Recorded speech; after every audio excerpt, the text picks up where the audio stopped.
Olá, seja bem-vindo a mais uma aula da nossa série Aprendendo as Escrituras. Hoje nós vamos para a quarta parte da nossa aula sobre o apóstolo Paulo, onde nós vamos estudar a terceira e última viagem missionária desse apóstolo. Vamos lá? Para começar, vamos relembrar um pouquinho de onde a gente parou. Na última aula, nós estudamos sobre a segunda viagem missionária do apóstolo Paulo. Se você ainda não assistiu, recomendo que assista. Durante a segunda viagem missionária, Paulo visitou e fortaleceu as igrejas e os cristãos, né? Nós não sabemos quanto tempo Paulo ficou em Antioquia da Síria, quando ele voltou, né, para casa na sua última viagem, mas talvez ele tenha chegado a passar um ano em Antioquia antes de partir de novo para a sua terceira viagem missionária. Lucas, ele não descreve com detalhes o início da terceira viagem missionária de Paulo, porque o seu objetivo principal é mostrar como Paulo chegou a Éfeso e como o seu ministério se desenvolveu naquela cidade tão envolvida com a idolatria e o ocultismo. Dessa forma, Lucas ele apenas menciona que Paulo passou pelas regiões altas, o que implica que ele, como de costume, né, de Antioquia partiu para Tarso, de Tarso visitou Derbe, Icônio, Listra, Antioquia da Pisídia, né, as igrejas da Galácia, antes de chegar em Éfeso, e portanto, Éfeso é o grande centro das atenções dessa terceira viagem missionária do apóstolo Paulo. Antes da gente falar de Paulo e da sua terceira viagem missionária propriamente dito, nós temos que falar de um personagem muito importante também na história do apóstolo Paulo, que é Apolo. O texto bíblico relata que antes de Paulo chegar em Éfeso, surgiu esse homem em Éfeso, chegou em Éfeso um importante personagem, Apolo de Alexandria. Alexandria é uma cidade localizada ao norte do Egito, fundada em 332 a.C. por Alexandre o Grande, né? O conquistador, o imperador Alexandre o Grande, por isso que o nome da cidade é Alexandria. Como você pode ver ali no mapa, Alexandria fica ao norte do Egito, sendo banhada pelo mar Mediterrâneo. Na época de Paulo, a cidade estava sob domínio romano, e Alexandria era a segunda maior cidade do Império Romano, perdendo só para a própria Roma. Se você olhar nesse mapa, toda a área que está em verde é a extensão máxima que o Império Romano alcançou. A população era de aproximadamente 600 mil habitantes, composta por diversas etnias. Em Alexandria viviam egípcios, romanos, judeus e gregos. A cidade de Alexandria continha a maior população judaica fora do território da Palestina. Cerca de um quarto da população de Alexandria era composta por judeus. Alexandria era um polo educacional, possuindo uma universidade e uma grande biblioteca, a famosa Biblioteca de Alexandria, que continha mais ou menos 700 mil livros. Infelizmente, no decorrer dos séculos, a Biblioteca de Alexandria sofreu vários ataques, vários incêndios, o que acabou ocasionando a perca de grande parte do conhecimento, da cultura e da ciência do mundo antigo. Em Alexandria, um fato bíblico importante, durante os anos 200 e 300 a.C., foi escrita a Septuaginta, que é a tradução do Antigo Testamento do hebraico para o grego. Agora vamos falar de Apolo, propriamente dito, né? Lucas descreve Apolo como um homem eloquente, que falava muito bem e que tinha grande conhecimento das Escrituras. No texto original, a palavra culto, ou em algumas bíblias pode aparecer como eloquente, implica que Apolo ele recebeu uma educação formal na arte de falar bem em público, né? Ele tinha uma educação formal em retórica, que era uma espécie de curso superior. Você estudar retórica era uma espécie de curso superior que as pessoas ricas daquela época costumavam obter, né? Costumavam cursar. A outra opção, mais comum, era estudar filosofia. Então, alguns estudavam filosofia, outros estudavam retórica. Aparentemente, esse era o caso de Apolo. Em segundo lugar, Apolo ele é descrito como um homem fervoroso de espírito, né? O texto original implica que ele tinha literalmente um espírito borbulhante dentro de si. Alguém que prega com ousadia, alguém que prega apaixonadamente, né, de forma apaixonada. Apolo pregava de forma sincera, porém a sua mensagem estava incompleta, porque a sua mensagem só alcançava até João Batista e a promessa do Messias. Ele não sabia nada sobre o Calvário, sobre a ressurreição de Cristo, sobre o derramamento do Espírito Santo no Pentecostes. Apesar do seu zelo, faltava a Apolo conhecimento espiritual. O ministério de João Batista foi parte importante do plano de redenção, porque ele preparou a nação de Israel para a chegada do Messias. Dessa forma, o batismo que João Batista fazia, e anunciava era um batismo de arrependimento. O que isso quer dizer? Quem se batizava no batismo de João olhava para o futuro, para a promessa do Messias, para o Messias que ainda estava por vir. E João também proclamava o batismo futuro com o Espírito Santo. Ele dizia: aquele que vem após mim vos batizará com fogo e com Espírito. Isso ainda ia acontecer. E isso aconteceu no dia de Pentecostes. E Apolo, ele conhecia apenas as promessas da vinda do Messias, e não estava ciente do seu cumprimento, do cumprimento das promessas. Mas mesmo assim ele pregava com muita intrepidez entre os judeus. Vendo isso, vendo o potencial nesse obreiro, Priscila e Áquila chamaram Apolo para um jantar, onde eles puderam explicar para ele com mais exatidão acerca do caminho de Cristo, sobre Cristo. Então eles falaram sobre a crucificação, a ressurreição, a descida do Espírito Santo, E eu fico imaginando a alegria de Apolo de saber essas boas notícias, de saber que as promessas que ele anunciava já tinham sido cumpridas. E agora, munido de um mais completo evangelho, podemos dizer que o ministério de Apolo em Éfeso foi muito eficaz. Porque o fato de já haver cristãos em Éfeso, antes que Paulo chegasse lá, demonstra o bom testemunho do trabalho de Apolo, Priscila e Áquila naquela cidade. Mas logo, Apolo ele concluiu que ele seria muito mais útil ao reino de Deus em Corinto, na Acaia, do que em Éfeso. Então, os discípulos, os cristãos de Éfeso, gostaram tanto de Apolo que eles escreveram cartas de recomendação para os discípulos de Corinto, para os discípulos da Acaia. Uma vez que Apolo chegou em Corinto, ele se mostrou um debatedor forte contra os judeus incrédulos e, através do Espírito Santo, convenceu muitos judeus que Jesus Cristo era o Messias.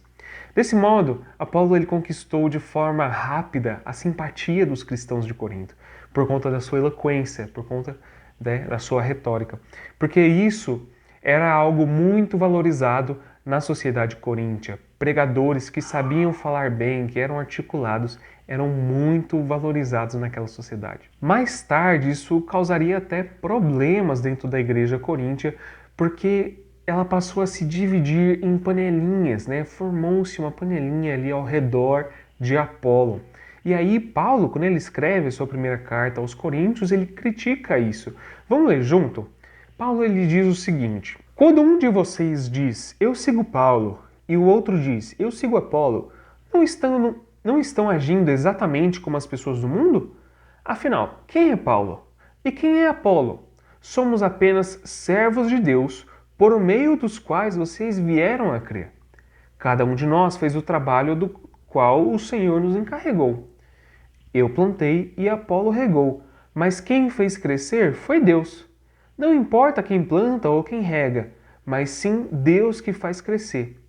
Quem planta e quem rega trabalha para o mesmo fim, e ambos serão recompensados por seu árduo trabalho.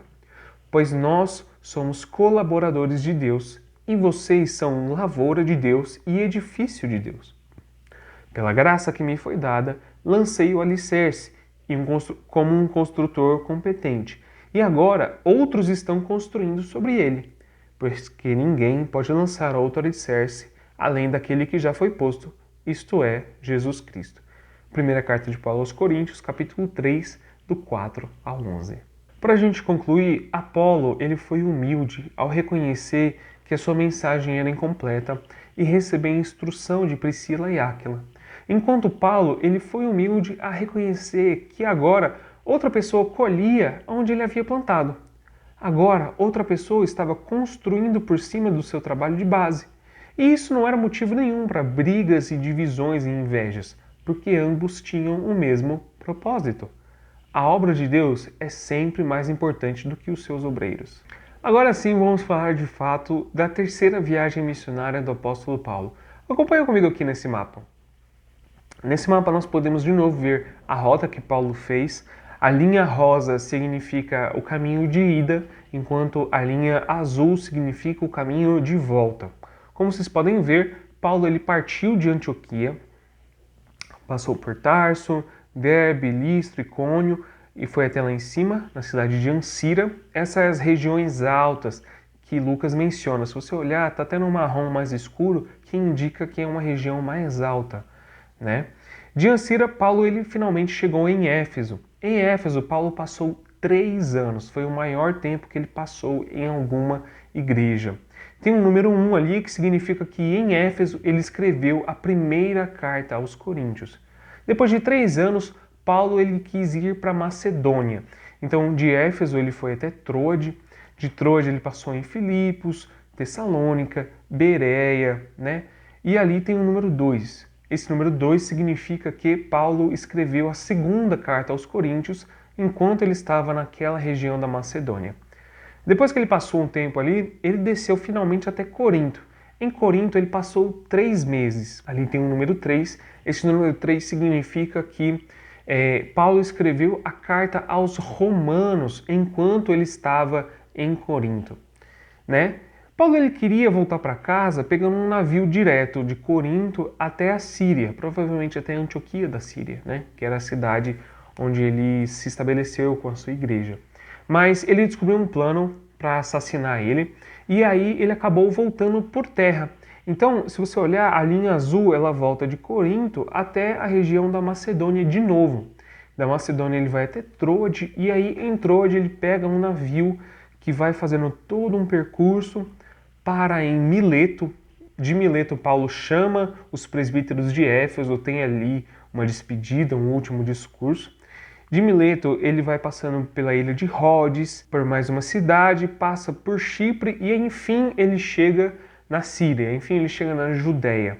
Ele chega na cidade de Tiro, passa brevemente por Ptolemaida e fica algum tempo em Cesareia antes de finalmente chegar em Jerusalém. E em Jerusalém é onde Paulo termina a sua terceira viagem missionária. Bom, como dito anteriormente, Paulo passou rapidamente pelas igrejas da Galácia até que ele finalmente chegou em Éfeso. Paulo ele escolhia com muito esmero, com muito cuidado as cidades onde ele ia se estabelecer. E Éfeso, devido à sua posição geográfica, ela conseguia influenciar toda a província da Ásia, né? Aquela região chamava-se de província da Ásia Menor. Atualmente, esse território pertence à Turquia Ocidental. A cidade de Éfeso ela era localizada na foz de um rio, a 5 quilômetros do mar Egeu, portanto ela tinha fácil acesso comercial tanto ao mar quanto ao interior do continente por conta dos muitos rios que regavam ali a região. Além disso, Éfeso ela se conectava facilmente com a grande malha de estradas romanas que cruzavam a província por terra. Então era uma cidade de que você tinha um acesso muito fácil. Isso fazia de Éfeso a cidade mais populosa e próspera da região, com uma população de aproximadamente 300 mil habitantes. Mas não era apenas o comércio que atraía visitantes da cidade. O culto à deusa Ártemis ou Diana, Ártemis é o nome grego, Diana é o nome romano dessa deusa, e o seu enorme templo eram a maior fonte de prosperidade e de prestígio da cidade de Éfeso. Esse edifício, esse templo de Diana, ele era monumental. Ele era considerado uma das 7 maravilhas do mundo antigo. Ele media cerca de 140 metros de comprimento por 78 metros de largura e ele era decorado com colunas que alcançavam cerca de 17 metros de altura. Era algo muito grande. O culto a essa deusa trazia muito dinheiro para a cidade, não só pelas ofertas que as pessoas traziam para o templo, como também eram vendidas miniaturas do templo feitas em prata, e isso gerava muito lucro também para a cidade. Dentre todas as suas missões, Éfeso foi a cidade em que Paulo passou mais tempo. Ele passou cerca de 3 anos ali naquela cidade.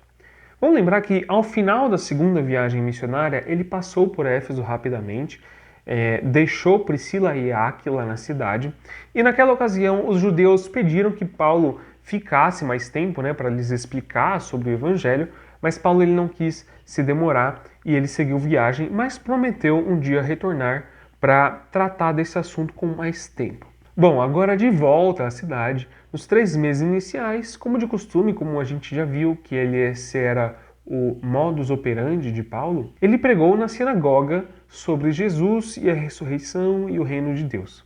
Porém, o texto bíblico relata que alguns endureceram o seu coração e eles começaram a falar mal sobre aqueles do caminho. Aqueles do caminho foi um dos primeiros títulos da igreja primitiva e era utilizado para identificar as pessoas que haviam se convertido a Jesus, se batizavam e agora se juntavam para adorar ao Senhor. Ou seja, era um dos primeiros títulos usados para identificar quem eram os crentes. Diante dessa atitude hostil, como as pessoas começaram a falar mal dos cristãos, Paulo ele se retirou da sinagoga junto com seus discípulos para procurar um lugar onde ele pudesse ensinar em paz. E veja, no primeiro século não haviam igrejas como a gente conhece atualmente. Os crentes eles se reuniam na sinagoga, porque os primeiros cristãos eram majoritariamente judeus, então eles continuavam se reunindo nas sinagogas. Mas caso não, eles se reuniam nas casas ou em locais neutros.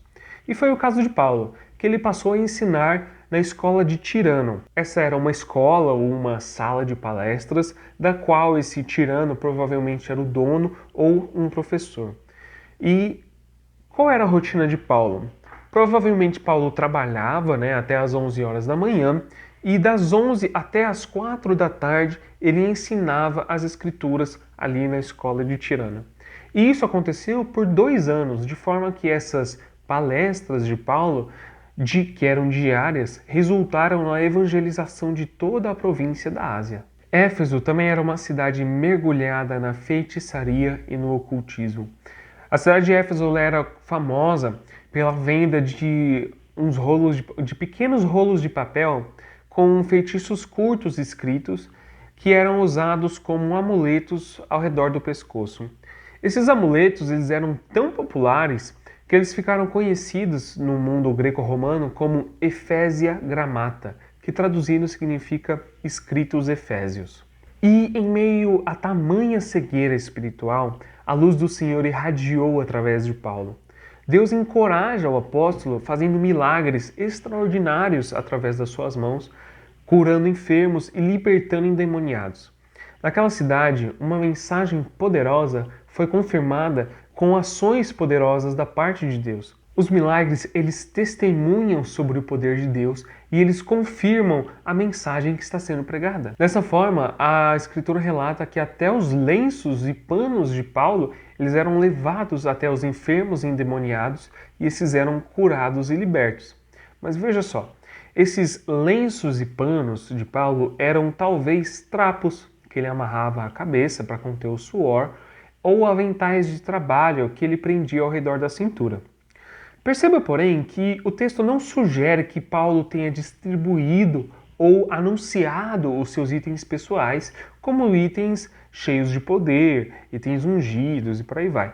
Provavelmente esses itens foram tomados de Paulo sem a permissão e o conhecimento do apóstolo. Mas fato é que no decorrer de 2 anos, Deus, através de Paulo, causou um severo dano às fileiras demoníacas presentes em Éfeso.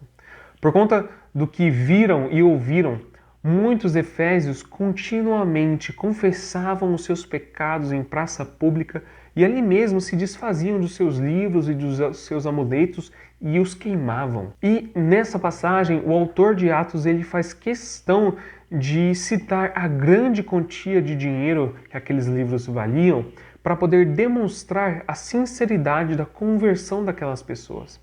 Porque elas poderiam muito bem ter simplesmente vendido os seus livros, mas lançá-los no fogo era um sinal de um rompimento definitivo com as suas práticas pagãs e o início de uma caminhada em direção a Cristo. Como o próprio Paulo escreveria mais tarde, na cidade de Éfeso se abriu para mim uma porta ampla e promissora, mas os inimigos são muitos. E a gente vai falar de alguns desses agora. Sob a liderança de Demétrio, os artesãos de Éfeso se revoltaram contra Paulo e seus discípulos. A razão da sua indignação era econômica, mas Demétrio acabou camuflando a sua acusação com um argumento religioso. Como a gente falou antes, em Éfeso se vendiam miniaturas de prata do templo de Diana. E isso dava muito lucro, porque muitas pessoas vinham até Éfeso admirar o templo, né? E também participar das festas em honra a Diana, as festas que eram oferecidas a Diana, né? O chamado Artemísio. E logo, quando Paulo começou a pregar o evangelho, muitas pessoas começaram a se converter, a confessar seus pecados em praça pública, a queimar seus livros de feitiçaria e ocultismo e por aí vai. E as conversões resultantes da pregação de Paulo, as pessoas estavam abandonando os ídolos, convencendo-se de que eles eram deuses falsos, deuses feitos por mãos humanas. E o que isso acarretou? Na queda da clientela dos artesãos. E diante disso, um homem chamado Demétrio, que provavelmente ele era o líder ali da guilda dos artífices, ele era o líder de uma espécie de sindicato, uma espécie de organização, de associação. Ele convenceu os seus companheiros de profissão de que esse sujeito Paulo estava prejudicando os lucros do seu ofício. A acusação de Demétrio está registrada em Atos 19, do 25 ao 27, que aliás eu recomendo muito que você pause o vídeo e vá ler Atos 19, do 25 ao 27. Então assim, essa acusação de Demétrio, ela parece ter uma motivação religiosa, né? Ele queria proteger o prestígio do templo e a majestade divina de Diana. Só que a gente sabe que a verdadeira motivação de Demétrio era preservar o seu estilo de vida luxuoso, que, como eu falei, aquilo dava muito dinheiro naquela época. Então esse estilo de vida, ele estava agora ameaçado pela queda nas vendas do templo, né? E nesse caso, menos adeptos significa menos venda. E já dizia o ditado que o órgão mais sensível do ser humano é o seu bolso. Então o discurso de Demétrio, ele inflamou os ânimos dos outros artesãos, dos outros ourives, e em pouco tempo toda a cidade estava tumultuada, né? O povo, ele se dirigiu para o teatro de Éfeso, que é um teatro que existe até hoje, pelo menos em suas ruínas, né? E eles seguiram para esse teatro arrastando Gaio e Aristarco, que eram companheiros de viagem de Paulo. E assim, esse teatro ele tinha capacidade para cerca de 25 mil pessoas. E logo ele estava imerso numa verdadeira confusão. Lucas ele escreve assim, ó, que alguns gritavam uma coisa, outros gritavam outra, mas a maioria das pessoas nem sabia por que estava ali. A essa altura, Paulo ele ficou sabendo desse tumulto e ele queria falar com a multidão, ele queria ir para o teatro, falar com a multidão, mas os discípulos impediram Paulo. Até mesmo alguns oficiais romanos que eram amigos de Paulo, provavelmente convertidos, eles também mandaram um recado para o apóstolo pedindo que ele não fosse ao teatro, não fosse até a multidão. Isso eles falaram porque eles sabiam da disposição do apóstolo de pregar o evangelho, mesmo que isso representasse perigo à sua vida. Enfim, depois de horas de gritaria, o escrivão da cidade, que é como se fosse um juiz, o magistrado principal daquela cidade, ele conseguiu, com seu habilidoso discurso, acalmar os manifestantes. Vamos ver passo a passo o seu procedimento. Então, primeiro, para acalmar os baderneiros, o escrivão apela para o seu orgulho religioso. Vê o que ele fala. Ó, cidadãos de Éfeso, todos sabem que Éfeso é a guardiã do templo da grande Ártemis, cuja imagem caiu do céu para nós, supostamente, né? Portanto, sendo esse um fato inegável, acalmem-se e não façam nada precipitadamente.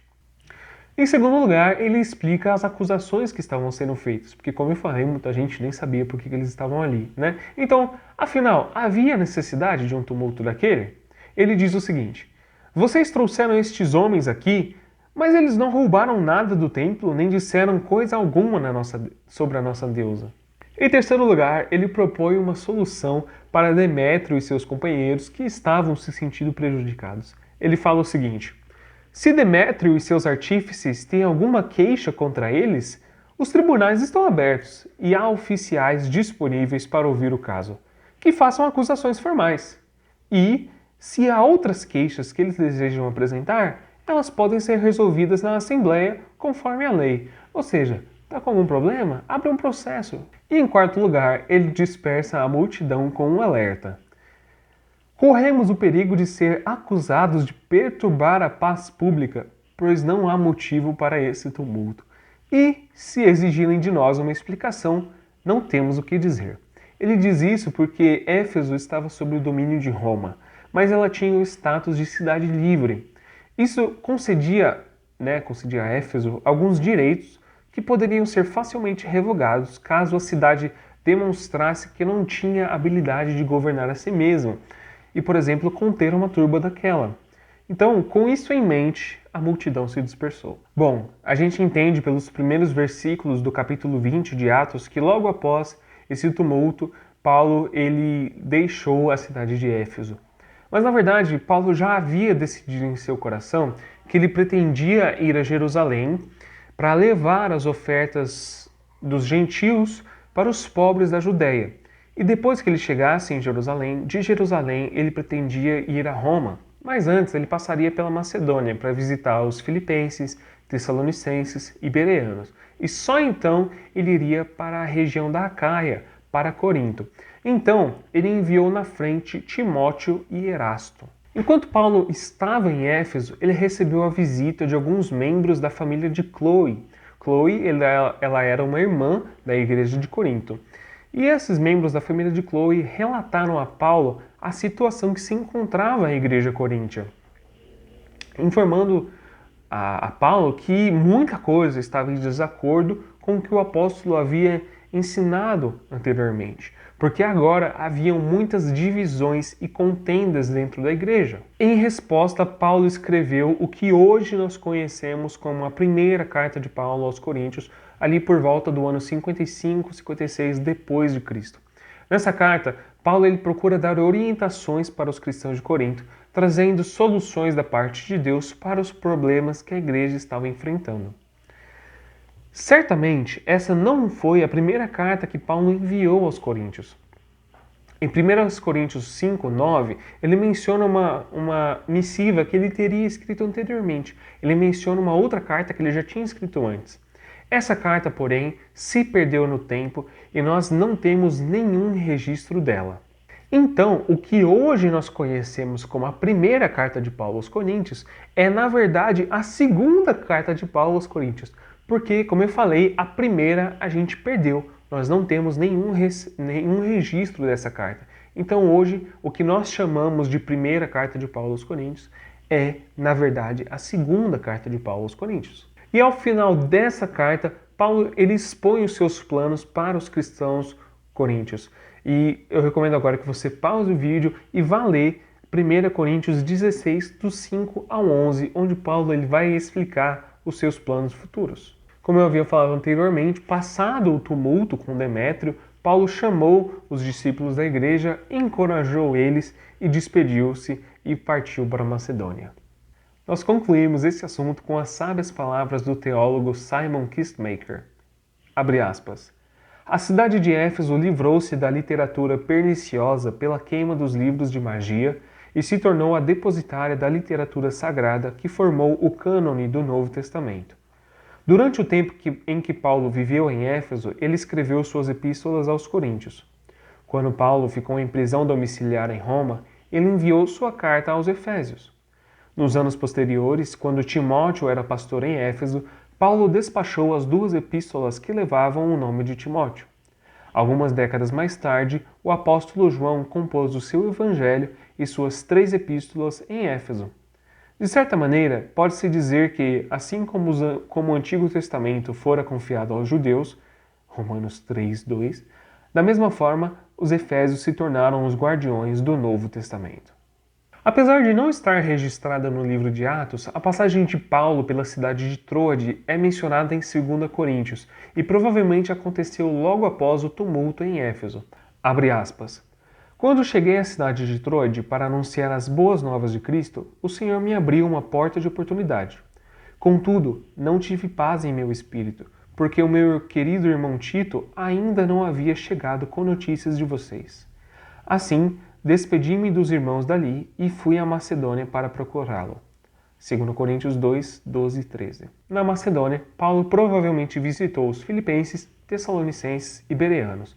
Também em 2 Coríntios, Paulo relata que em seu tempo por lá também não teve paz em seu espírito, enfrentando lutas de todos os lados. Nesse meio tempo, ainda na Macedônia, Paulo escreveu mais uma epístola aos Coríntios, a terceira no total. Lembra que a primeira a gente perdeu, a segunda é o que a gente chama de 1 Coríntios. Paulo escreveu mais uma carta, então é a terceira no total. Segundo ele, segundo o próprio Paulo, essa foi uma carta severa, escrita com muitas lágrimas, mas que foi necessária para que essa dor levasse os coríntios ao arrependimento das suas atitudes. Essa epístola também se perdeu no tempo e nós não temos nenhum registro dela. Tempos depois, Tito finalmente encontrou com Paulo na Macedônia e lhe relatou que aquela carta severa havia tocado o coração dos coríntios e que eles desejavam ver o apóstolo. Não apenas isso, eles haviam se arrependido das suas atitudes e lamentavam o ocorrido. Assim, Paulo se viu impelido a escrever o que hoje consta nas nossas Bíblias como a segunda carta de Paulo aos Coríntios. Portanto, o que hoje nós conhecemos como a segunda carta de Paulo aos Coríntios é, na verdade, a quarta carta de Paulo aos Coríntios. Então, a primeira a gente perdeu, Paulo escreveu a segunda, que nós chamamos de primeira, a terceira também se perdeu e depois, em resposta à terceira, Paulo escreveu a quarta, que hoje nós chamamos de 2 Coríntios. Então, no total, Paulo escreveu 4 cartas aos Coríntios, mas dessas 4 nós só temos 2. Essas 2 nós chamamos de 1 Coríntios e 2 carta de Paulo aos Coríntios. Tudo isso aconteceu cerca de 6 meses depois que Paulo saiu de Éfeso. Depois de passar pela Macedônia, Paulo finalmente desceu para Corinto, na Grécia, a fim de ver os seus amados irmãos. Em Corinto, ele permaneceu por 3 meses, provavelmente o período do inverno, onde as viagens eram mais difíceis. Paulo tinha em mente 2 objetivos ao visitar a Macedônia e a Acaia. O seu propósito principal era fortalecer e encorajar os irmãos em Cristo para que eles se mantivessem firmes no Senhor e também para que testemunhassem sobre Cristo com eficácia. O seu segundo propósito era terminar de levantar as ofertas para os cristãos necessitados de Jerusalém. A ideia de Paulo era unir a igreja gentílica com a igreja judaica, mostrando que os gentios se importavam com os judeus e que juntos eles estavam unidos no corpo de Cristo. Durante esses 3 meses que Paulo permaneceu em Corinto, foi aonde ele escreveu a sua carta aos Romanos, ali por volta do ano 57, 58 depois de Cristo. Paulo estava escrevendo para uma igreja que ele não havia fundado e que ele nunca tinha visitado. Então, a carta de Paulo aos Romanos, ela é uma carta mais formal do que as outras epístolas e ela serviu como carta de apresentação, preparando o caminho de Paulo para a viagem que ele queria fazer para Roma e, posteriormente, para a missão que ele queria fazer na Espanha. Bom, o inverno terminou e, terminado esse período, era hora de voltar para casa. Paulo, ele pretendia pegar um navio no porto de Cencreia, que ficava próximo de Corinto. Ele queria pegar um navio direto de Corinto para a Síria, provavelmente para Antioquia da Síria. Porém, ele descobriu um plano que os judeus tinham para matar ele no caminho. Então, ele decidiu voltar pelo caminho que ele veio, através da Macedônia, viajando por terra. E aqui vale a pena a gente mencionar uma coisa importante. A essa altura, Paulo ele já tinha quase 60 anos de idade. Então, para ele fazer essa viagem de volta pela Macedônia, e ele estava levando as ofertas, 7 homens acompanharam Paulo para dar para ele segurança, mas também para proteger as ofertas dos gentios para os crentes judeus. Esses homens, eles eram irmãos de várias igrejas. Sópatro era de Bereia, Aristarco e Secundo eram de Tessalônica, Gaio era de Derbe, Timóteo, a gente sabe que ele era natural de Listra, e Tíquico e Trófimo eram da província da Ásia. Provavelmente eles eram de Éfeso. O texto de Atos 21, 29 confirma que Trófimo era de Éfeso. Então, cruzando a Macedônia, esse grupo de homens chegaram em Filipos, onde Lucas se juntou ao grupo. Lucas ele estava em Filipos desde a segunda viagem missionária de Paulo. Fazia tempo que Lucas ele estava lá em Filipos. E agora ele acompanharia Paulo como seu companheiro de viagem.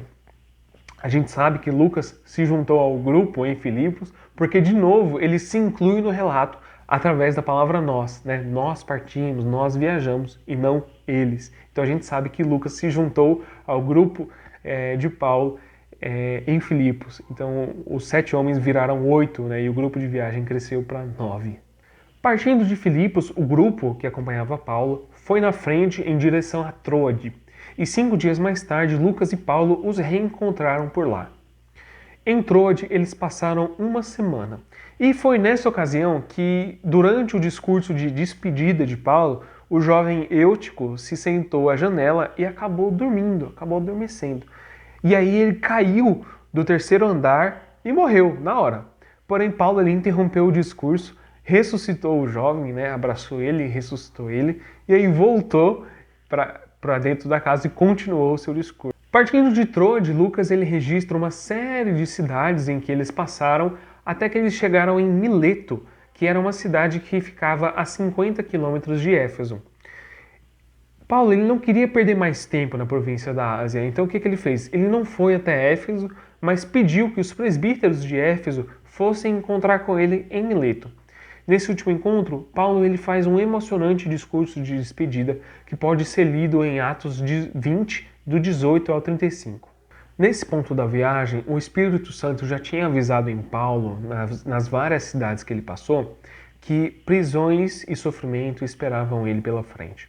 Mas a resposta de Paulo era a seguinte: todavia não me importo, nem considero a minha vida de valor algum para mim mesmo, se tão somente eu puder terminar a corrida e completar o ministério que o Senhor Jesus me confiou, de testemunhar o Evangelho da graça de Deus. Terminado o discurso em Mileto, eles oraram e, em meio a muito choro e muitos abraços, eles se despediram do apóstolo, acompanhando ele até o navio. Aquela era a última vez que os irmãos de Éfeso veriam a Paulo. O navio que levava Paulo finalmente chegou em seu destino, na cidade de Tiro, na Síria, onde ele deixou sua mercadoria. Ao desembarcarem em Tiro, Paulo e seus companheiros passaram uma semana com os irmãos dali. E mais uma vez, por intermédio do Espírito Santo, os irmãos aconselharam Paulo que ele não fosse para Jerusalém. Após esse período, eles retornaram ao navio que partiria com uma nova carga para o seu destino final, que era a cidade de Cesareia. Mas antes de chegarem em seu ponto final, os missionários passaram um dia em Ptolemaida. Uma vez em Cesareia, eles se hospedaram na casa de Felipe, o evangelista, que era um dos 7. Mas que 7? Assim como Estevão, Felipe foi um dos 7 homens escolhidos pelos 12 apóstolos para serem os primeiros diáconos. Isso está registrado lá no começo do livro de Atos, no capítulo 6. Com a morte de Estevão e a perseguição promovida por Paulo, no capítulo 8, Felipe fugiu de Jerusalém e se estabeleceu em Cesareia. E agora, mais de 20 anos depois, ele recebia Paulo em sua casa. Imagina esse encontro. Né? A Escritura fala que Filipe ele tinha 4 filhas que eram muito jovens e que profetizavam. E falando em profeta, enquanto Paulo descansava em Cesareia, ele recebeu a visita de mais um velho amigo, o profeta Ágabo. Paulo, Barnabé e Ágabo, eles já haviam trabalhado juntos, levantando uma oferta para as vítimas da grande fome que se abateu sobre a Judéia. Então Ágabo não era um estranho para Paulo, né? Paulo sabia quem era Ágabo. Mas Ágabo, ele transmitiu a sua mensagem de uma maneira um pouco dramática. Ele pegou o cinto de Paulo e amarrou os próprios pés e as próprias mãos e disse que eles fariam o mesmo com Paulo em Jerusalém. Essa era a 3ª vez que Paulo recebia uma profecia acerca do seu destino em Jerusalém. E mais uma vez os irmãos tentaram convencer a ele que ele não fosse para Jerusalém. Mas Paulo, firme em seu espírito, replicava: "Por que vocês estão chorando e partindo meu coração? Eu estou pronto não apenas para ser amarrado, mas também para morrer em Jerusalém pelo nome do Senhor Jesus Cristo." E depois que eles ouviram isso, eles desistiram de tentar convencer a Paulo e disseram: "Seja feita a vontade do Senhor." Então eles finalmente chegaram em Jerusalém e Lucas, no capítulo 21 de Atos, escreve que Paulo e a sua equipe tiveram uma recepção calorosa por parte dos irmãos dali. No dia seguinte, eles foram ver Tiago, que era o líder da igreja de Jerusalém. Todos os presbíteros da igreja também estavam presentes e eles puderam ouvir o testemunho minucioso de Paulo sobre o que Deus tinha feito no meio dos gentios através do seu ministério. Quando diz que Paulo falou para eles o que aconteceu, a ideia é que ele disse minuciosamente, por detalhes, item a item, como se fosse um relatório sobre tudo que Deus tinha feito através do seu ministério. E certamente aqueles 8 homens que estavam acompanhando Paulo podiam confirmar as suas palavras. O relatório de Paulo foi recebido com grande alegria e glórias a Deus. Cerca de uma semana depois, um tumulto no templo acabou ocasionando a prisão de Paulo. E é assim que termina a terceira viagem do apóstolo Paulo, com ele preso. O processo judicial de Paulo foi um processo vagaroso e turbulento. Ele passaria meses e anos abandonado em uma cela, esperando ser julgado pelas autoridades. Mas em todo o tempo, ele manteve a sua fé inabalável. Eventualmente, Paulo foi transferido para Roma, e essa foi a visita que ele fez à cidade. Não foi do jeito que ele esperava, mas mesmo assim ele nunca perdeu uma oportunidade de testemunhar do Evangelho. Já nos seus últimos dias, na segunda carta de Paulo ao Timóteo, ele escreve o seguinte para o seu jovem aprendiz: Não tenha medo de sofrer, trabalhe para anunciar as boas novas e realize todo o ministério que lhe foi confiado. Lutei o bom combate, terminei a corrida e permaneci fiel.